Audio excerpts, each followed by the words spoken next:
Assalamu alaikum students. So now we would be discussing about the topic of Parkinsonism in CNS pharmacology कि यानी कि कौन कौन सी वो drugs हैं which are used for the treatment of the Parkinson disease and Huntington disease. But before going into this pharmacology, it is important कि पहले हम समझें कि Parkinsonism क्या है, उसकी कॉज क्या है और दूसरे मूवमेंट डिसऑर्डर्स क्या हैं. तो इन डिजीज़ को समझने के लिए ज़रूरी है कि we should first know about direct pathway and indirect pathway. And before going into the direct pathway and indirect pathway, पहले हम बेसल गैंग्लिया की अरेंजमेंट देख लेते हैं. एज डॉक्टर नजीब सेड कि बेसल गैंग्लिया जो है वो एक इनकरेक्ट टर्म है, क्योंकि ganglia is something known as collection of cell body outside the central nervous system, so it should be better called as basal nucleus, because ये जो सारे basal ganglias हैं, these are actually the collection of cell bodies inside the central nervous system जो कि brain के base पे मौजूद होते हैं. so basal ganglia is an incorrect term, जबकि basal nuclei is a relatively correct term. और basal गैंग्लिया या बेसल न्यूक्लियाई जो है उसमें क्या क्या इंक्लूडेड होते हैं, उसमें we have thalamus, lentiform nucleus, internal capsule और लेंटिफॉर्म न्यूक्लियस के भी मज़ीद आगे पार्ट्स होते हैं. So let us discuss about the arrangement of the basal ganglia. ये मीडियल साइड है, ये लेटरल साइड है. एंड रिमेंबर वन थिंग कि अभी हम सिर्फ वन साइड डिस्कस करें. For example consider it a left side, तो फिर जो राइट साइड होगी ना वो सिमेट्रिकल होगी as left side. And now we would discuss the movement of basal ganglia from medial towards the lateral side. तो सबसे पहले मीडियली जब हम देखें तो यहाँ पे थैलेमस है. अब थैलेमस सिर्फ अकेला तो नहीं है, थैलेमस के नीचे भी कुछ मौजूद होता है. And below the thalamus we have subthalamus over here. Here we have subthalamus and here we have thalamus. Fine.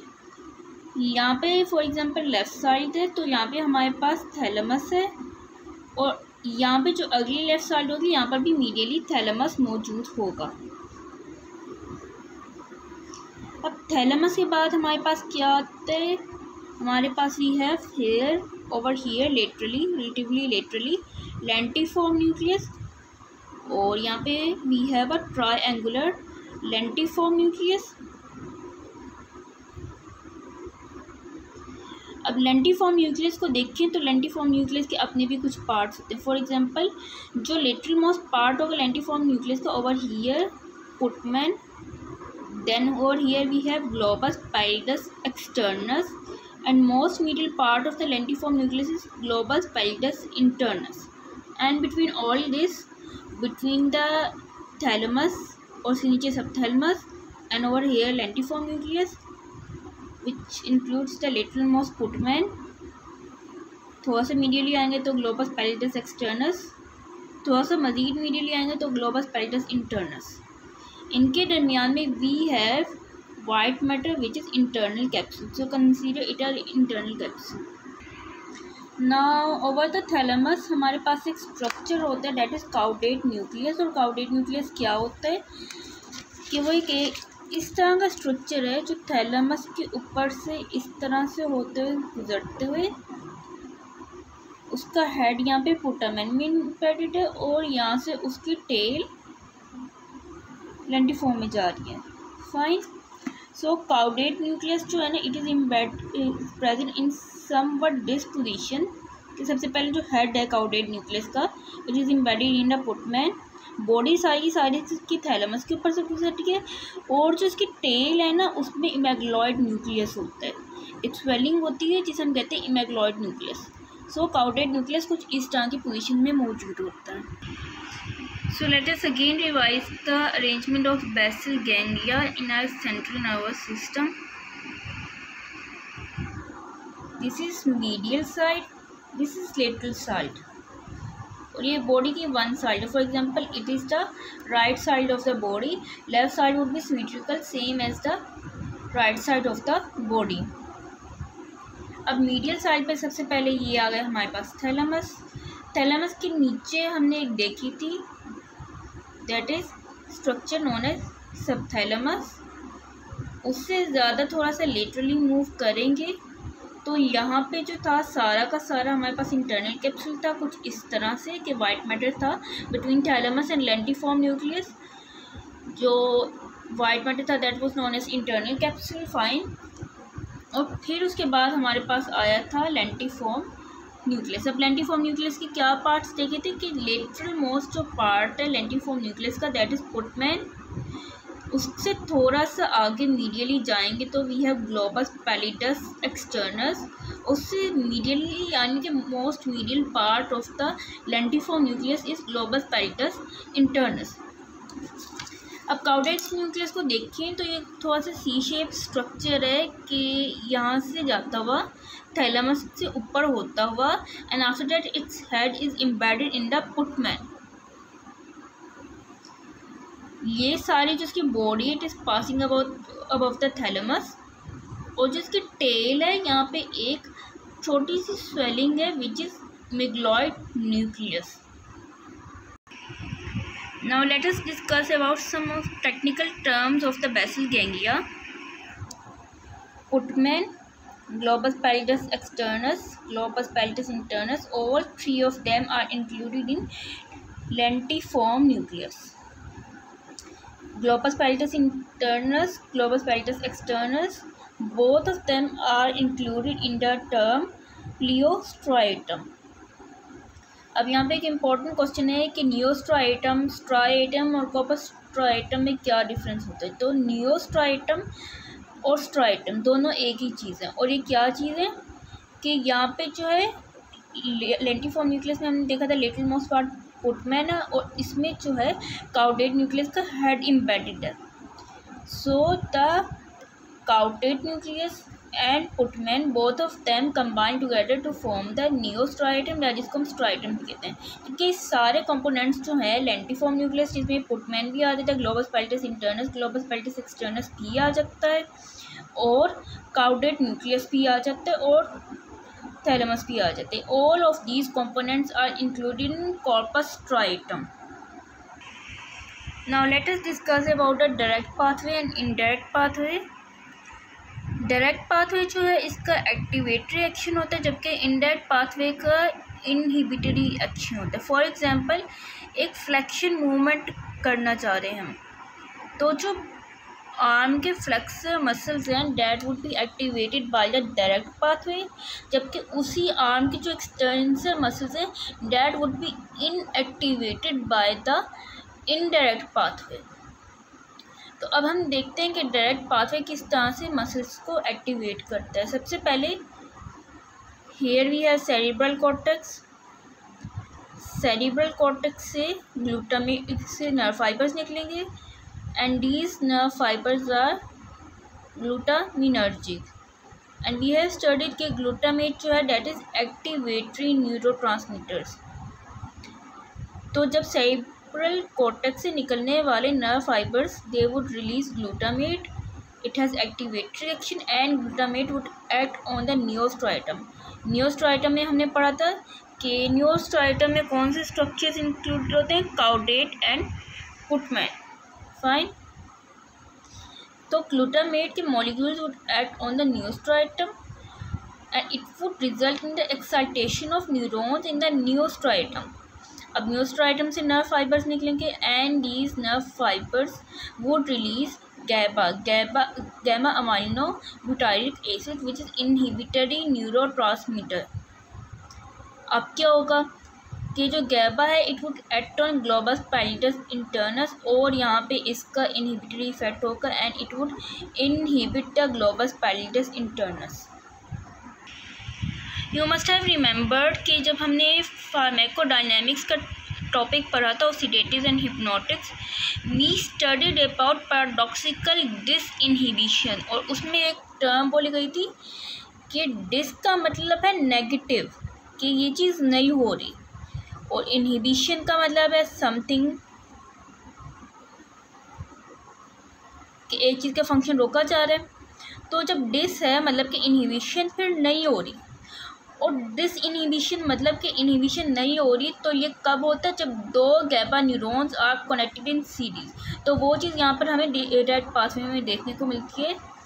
न्यूरोस्ट्राइटम से लेकर ग्लोबस पैलेटस इंटरनस तक एक गैबा न्यूरॉन, ग्लोबस पैलेटस इंटरनस से लेकर थैलेमस तक एक गैबा न्यूरॉन। तो यहाँ पे अब डिस इनहिबिशन किस तरह से होगी कि न्यूरोस्ट्राइटम से निकलने वाले नर्व फाइबर ने रिलीज़ किया गैबा, वो गैबा ऐड किया ग्लोबस पैलेटस इंटरनस के ऊपर और यहाँ पे इनहिबिशन करवा दी।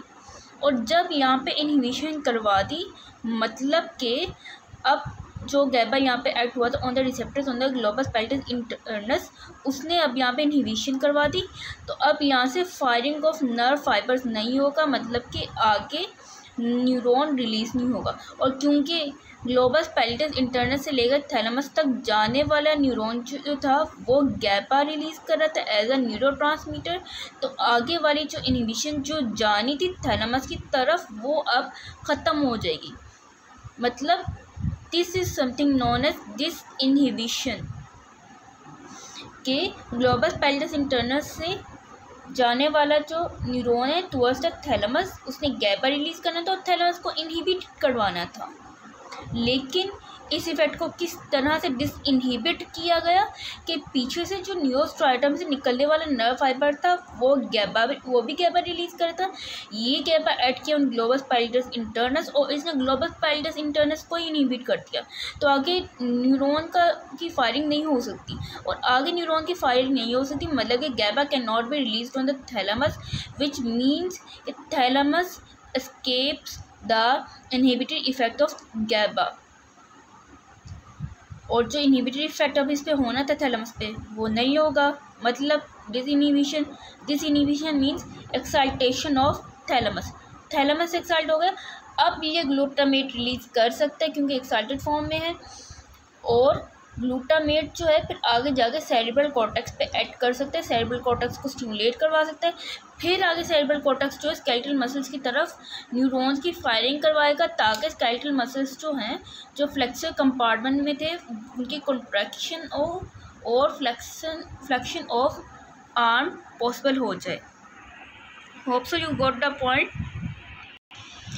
अभी जो हमने बात की that was the working state of muscle के मसल ने फ्लेक्शन की मूवमेंट करनी थी, लेकिन अगर मसल जो है स्केलेटल मसल वो रिलैक्सिंग फेज में, फिर क्या होगा?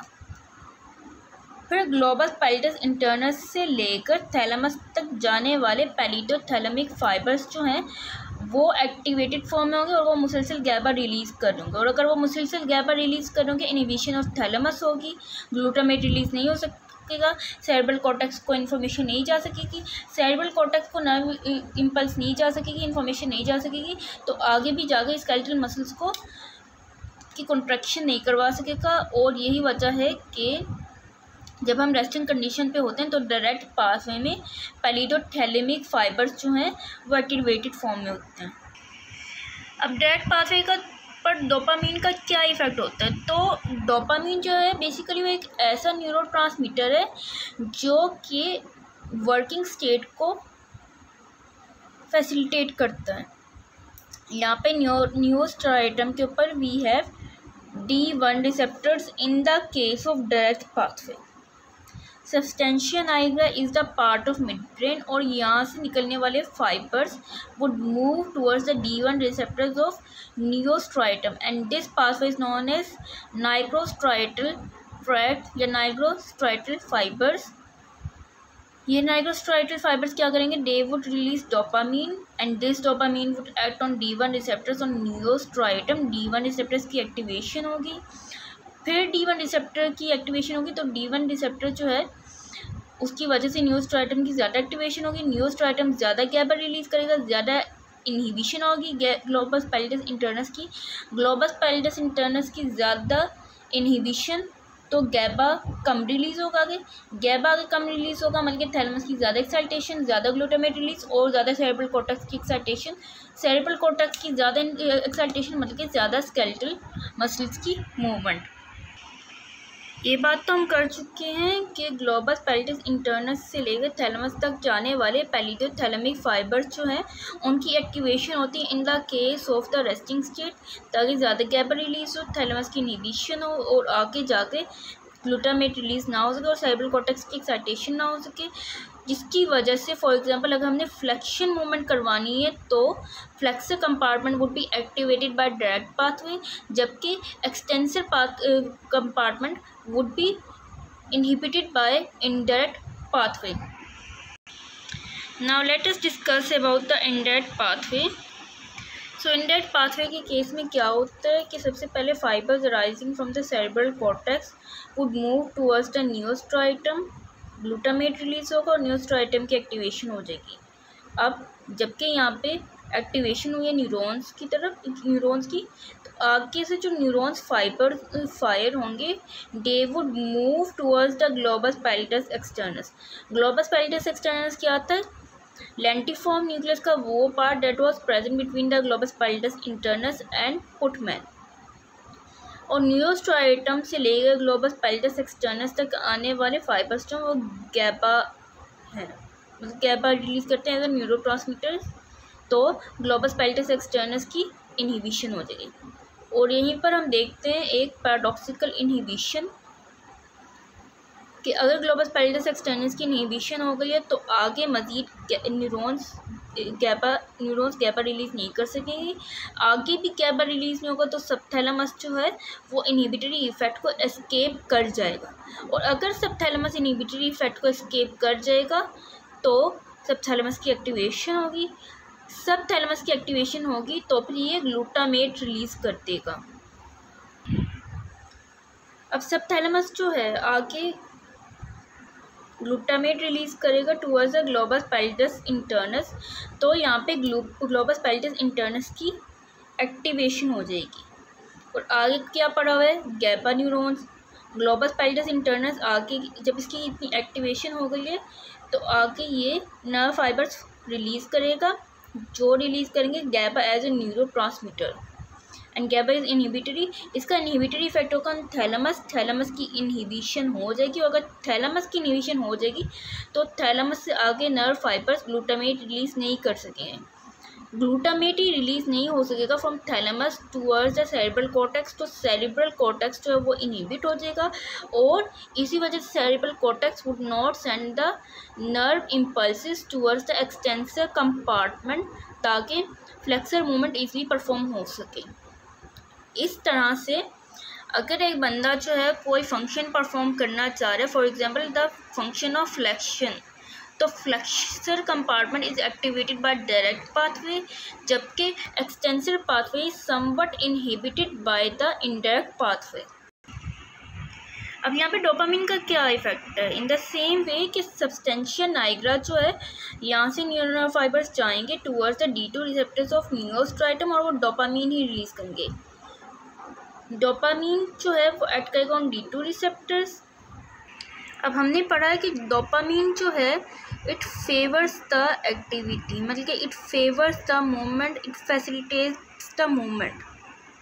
तो डायरेक्ट पाथवे में तो हमने देख लिया था कि सब्सटेंशिया नाइग्रा से लेकर नियोस्ट्राइटम तक आने वाले जो फाइबर्स थे they were acting on the D1 receptors, और वहाँ पे वो क्या करवाए थे? वो डायरेक्ट पाथवे को एक्टिवेट कर रहे थे, वो ठीक है। लेकिन अगर हमने अब वाकई मस्कुलर मूवमेंट्स को फैसिलिटेट करना है तो हमें इनडायरेक्ट पाथवे को भी एक्टिवेट करवाना पड़ेगा थ्रू डोपामिन।